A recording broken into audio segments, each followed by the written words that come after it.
आई, ए आई, अगं किती त्रास करून घेशील? हं? जरा शांत हो.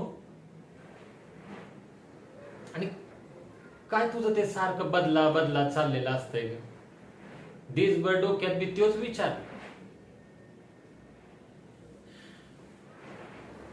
पप्पांनी साहेबरावांसाठी काहीतरी केलं आणि जेलमध्ये गेले. पण साहेबरावांनी त्यासनी जेलमधनं काढायला काय बी नाही केलं हे मान्य आहे मला.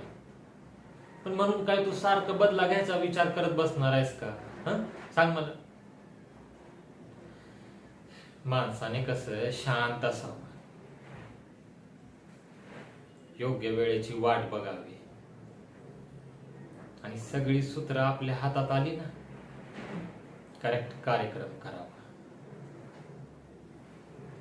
डाव असा खेळायचा की घाव कायम स्वरूपी आणि खोल असायला पाहिजे. साहेबरावांचा बदला तर घ्यायचाच, पण आत्ता नाही.